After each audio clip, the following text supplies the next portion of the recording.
You having fun there, pal? Oh yeah, man. It seems pretty. Holy crap! Where did you come from, bro? Why do you keep phasing in like this, bro? You have a whole room to come in and talk to me, and you always somehow get close to me. I got a better question for you. Where the f are my video game reviews? I've trapped you in here for months now, and instead of seeing you uselessly struggle to complete the gaming gauntlet, you're over here playing around with your... What the f is even that? Oh, yeah, man. This is the Asus ROG Ally Z1 Extreme mobile handheld gaming computer. This is the Asus ROG Ally Z1 Extreme. That doesn't mean anything to me. You better be playing video games on that thing, or I'm going to... Of course, it plays video games. Why else would I be using this thing if it didn't even play video games? You really don't know about it? It's been out for 2 years. Buddy, back in my day, if you wanted to play video games on the go, you grabbed yourself a respectable device like the Sega Nomad or the Nintendo Virtual Boy. Now that was a gaming device. I haven't heard of the Virtual Boy in decades. You need to get caught up with the times. You know what you need? You need a review. A review? I don't need to watch a fuck. As of this video, the ROG Ally Z1 Extreme sits at a cool $500. So the first thing I want to do is compare this to other handheld gaming devices and really any other gaming devices around that price range, just to see how much we get for that price.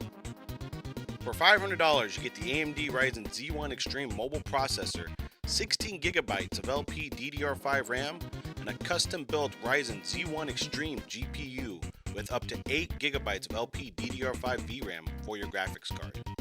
Now all of this is powering a 7-inch Full HD touchscreen display with 1080 resolution and 120Hz refresh rate. So when you slap all that together, you have a pretty decent mid-tier gaming PC right in the palm of your hands. But how does that stack up against its competitors? What else can you get for $500 out there? Let's take a look. Taking a look at the processor first. The AMD Ryzen Z1 Extreme is comparable to the Intel Core i7-12700E, having slightly less single-threaded power than the Intel chip itself. Looking at Intel's own site, the processor is recommended to be priced around $378. On the graphics side of things, the custom-built Ryzen Z1 Extreme GPU has been compared to the AMD Phoenix or NVIDIA 1050 Ti. Taking a closer look, the Z1 is essentially just an overpowered Phoenix GPU to begin with, offering higher clock speeds. And when compared to the 1050 Ti, there are literal generations of tech between the two, with the biggest difference being the AMD RDNA 3 architecture that sits on the Ally. This essentially gives the Ryzen Z1 GPU the ability to dip into the 16 gigabytes of RAM on the Ally to boost its VRAM up to 8 gigabytes, compared to the 4 gigabytes of VRAM that's found on the 1050 Ti. As of this writing, the 1050 Ti sits around $100. So at this point, if you're just looking for a comparable processor and graphics card, you're looking at around $470. And that's not even taking into consideration things like RAM, motherboard, power supply, and all the rest of the components you would need to build a custom PC. So if you're looking to build a custom PC that's comparable to the ROG Ally, you won't find one. What about pre-built gaming PCs? So looking for a pre-built gaming PC around that $500 price range was a quick search. I didn't find much. As a matter of fact, I didn't find much at all. Going back to the Best Buy website where we found the Ally, there was only one listing for a pre-built gaming PC around the $500 price range, and that was an out-of-box PC with DDR4 RAM and a Ryzen 5 processor, both of which are at least a generation behind what the Ally is offering. Even going to other sites such as Micro Center yielded no results, with the site actually not having any options whatsoever around the $500 price point. Now lastly, let's compare this to other handheld PC devices around the same $500 price range. And for this comparison, I chose two devices, the Steam Deck OLED and the MSI Claw. Starting off with the Steam Deck OLED, you're looking at around a $50 price increase for a better display screen resolution, but a lower refresh rate. However, for me personally, there's a huge difference between the two devices that almost kept me from comparing both of them, and that's the operating system that they both run on. The ROG Ally comes with Windows 11, essentially making it a personal computer in your hands. So you get all of the Windows features like network browsing and file sharing and all that stuff. The Steam Deck, however, runs on the Steam OS, which is a custom in-house operating system built for one function: gaming. And the differences are night and day. Now, since the Ally is running Windows 11, you can install and run any game that runs on the Windows operating system, which is pretty much any PC game out there. You also have the whole world of emulation at your hands, should you get that need for a more nostalgic experience. The Steam OS, on the other hand, is built specifically for gaming and only runs games that are Steam Deck verified, which are games that are built on an API that the Steam Deck can support. This also essentially eliminates most homebrew emulation. So it boils down to this. For $50 extra than the Ally, you get a better looking screen on a gaming device that is built specifically for gaming. Now, for me personally, I use the Ally for more than just gaming, and being able to have a mobile PC to take with me wherever I go has been real useful. So $500 for a gaming device and a handheld PC is just a deal that I don't think the Steam Deck can compete with. But how does the Ally compare to another handheld Windows 11 device like the MSI Claw? Actually, it's a pretty easy comparison because the MSI Claw is essentially just the Intel equivalent to the ROG Ally, offering an Intel-based CPU and GPU. Now, there really is only one thing I want to talk about when comparing the ROG Ally and the MSI Claw, and that is the multitude of issues that have been plaguing Intel with their ARC GPU drivers. Since before they even came out, Intel has been having severe driver issues with their graphics card, causing things like crashing and severe underperformance. And to this day, as of this video, I don't think any of that's been really remedied. So until Intel fixes this issue, I can't recommend the MSI Claw under any circumstance. Now, another thing I want to briefly bring up about the Ally is the amount of physical proprietary support that ASUS is offering its device that other companies really aren't doing for their own. For example, let's take a look at the ASUS ROG XG Mobile External GPU. Crap, that's a lot to say. The XG Mobile External GPU can beef up the performance on the Ally exponentially, offering up to an RTX 5090 mobile laptop GPU for a graphics card. While I think having a mobile 5090 GPU to carry around with you is awesome, I want to give my unbiased opinion around here and just be a little bit more realistic with this. You are never going to utilize the full amount of a 5090 GPU with the ROG Ally, at least not this version of it. The system RAM and the processing specs will bottleneck before you even reach a fraction of the power on the 5090. So I can't recommend getting something that powerful. However, they have an NVIDIA 3090 and an AMD Radeon 6500 XT mobile GPU for this, which I think are perfect for a device like this, especially now where you can almost kind of anticipate the prices going down considering that the 5090 just came out. So keep an eye out for that. You might be able to snag yourself a deal. So there you have it. Even after almost 2 years, there really isn't a comparison to the ROG Ally when it comes to price for power. This thing almost sits on an echelon all of its own, and really the only comparable device I could find was the Legion Go, which was $150 more. It ran on the same chipset, the AMD Ryzen Z1, but it had an 8.8-inch screen and a higher refresh rate of 144 Hz, which on a mobile device, I feel like you're not going to get the most out of that, especially for $150. So let's move on to the most important thing, gaming. So I got a handful of games I'm going to try out on the Ally. Now there's the obvious realm of emulation out there, but I feel like that deserves its whole ass video all of its own. So a quick TLDR, just given the paper specs of this device, I would be pretty comfortable running PS2 era and down. You may get away with a little bit more, but start off with PS2, see where it goes from there. Now I've also configured the Ally to use the maximum power available while unplugged, and I've configured the graphics card to use the maximum amount of RAM available to really push this thing to its limits. Now with that out of the way, let's tackle our first game. Now, right off the bat, if you're playing Marvel Rivals competitively, and you're trying to go for a higher ELO or rank or anything like that, I would still suggest sticking to a computer or a hardwired console, just for the simple fact that you got a bigger screen to work with, and sitting like this, granted it's not the worst, but it's not an optimal way to play the game. But what about a casual game or two? Now the first thing I did when I booted the game was go into the graphics settings and had the game optimize my settings based on my hardware, which set everything to low. And even on these settings, you can clearly see the game runs like absolute garbage on the Ally.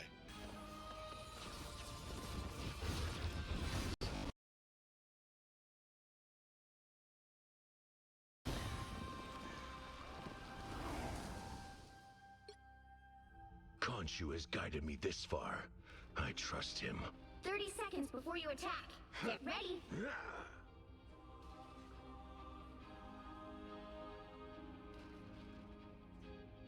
But I don't think it's because of the device itself. Taking a look at the performance during this AI fight, we can see that at no point does a CPU or GPU hit 100% utilization. But looking at this gameplay, you'd think I was running this game on a potato. Why is that? All you need to do is capture the mission area. Got it?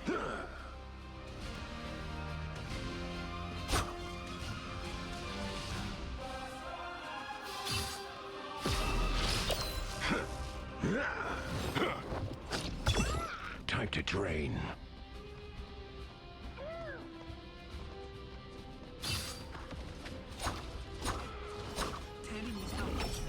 Now, there could be many different reasons as to why this game runs so poorly on the Ally, but I'm going to take a guess and assume that it has something to do with how well the game is optimized for this device itself.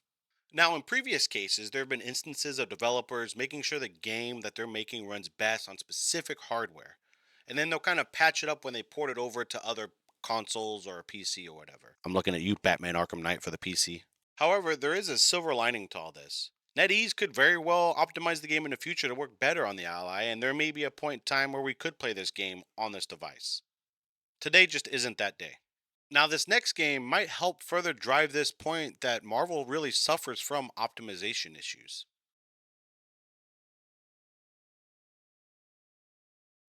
I've always considered the Armored Core franchise to be sort of the hidden gem for From Software.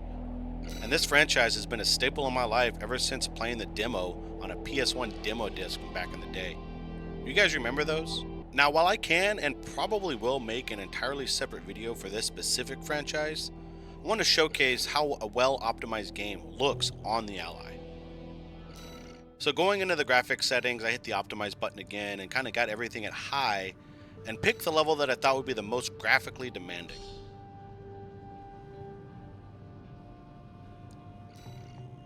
And then even though the frames never touch 30, they sit at a very consistent and playable 23 to 27 frames, which allows for a better optimized gaming experience that is light years more smooth than rivals.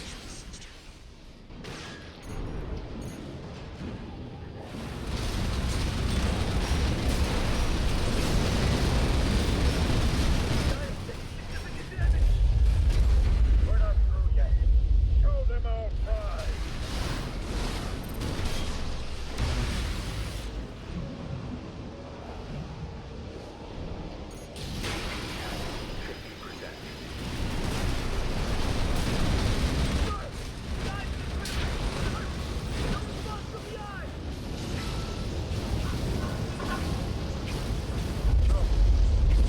We can't lose the Strider. Confirmed. Target destroyed.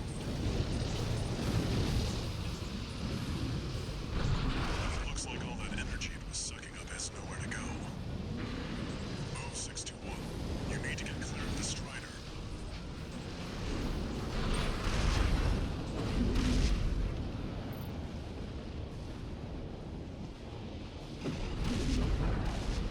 Damn hyenas.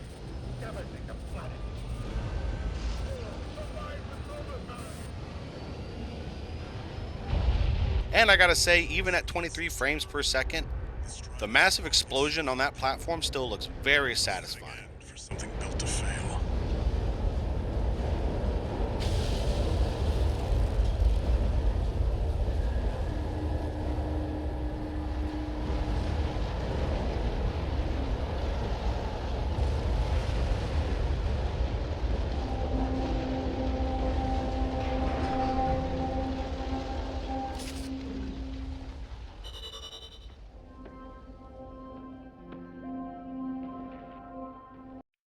Now, needless to say, I feel like Armored Core 6 is definitely a go-to game for anybody that wants to pick up the ROG Ally.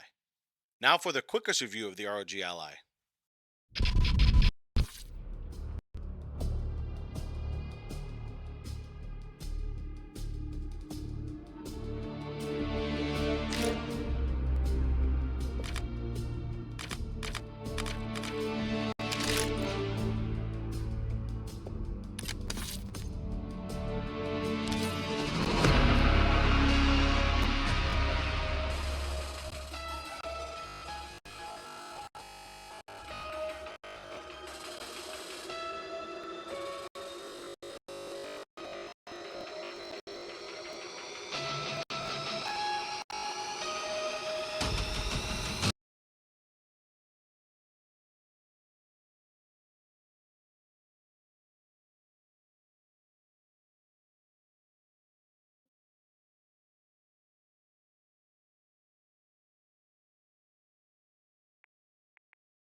The game crashes. All the time. Next, I've been playing The Division 2 since release, and this game sits as my nomination for one of the last few good games to come out of Ubisoft. And with the new DLC coming out soon, there really isn't a better time to get back into it than now. I took a quick time to configure the graphics to a more medium-high settings, and I was able to get a really high 30 to a low 40 frames even during intense combat, which on a handheld device is pretty easily playable. So this gets my recommendation for anyone who just wants to turn off their brain and do some lazy couch gaming. Detecting additional hostile contacts.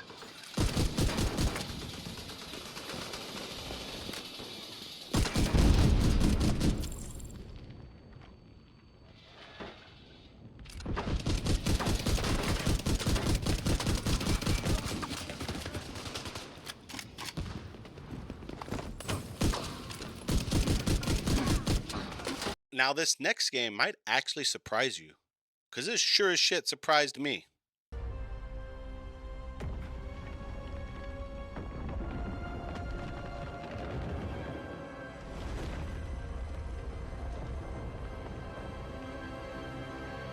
Now I've been playing World of Warcraft since 2006, and I can't tell you how much it blows my mind that we now have the ability to play this game using a controller. By downloading and installing the console port add-on, I gave myself the ability to pretty much map every single in-game function and ability to a controller. And let me tell you, this changes the game.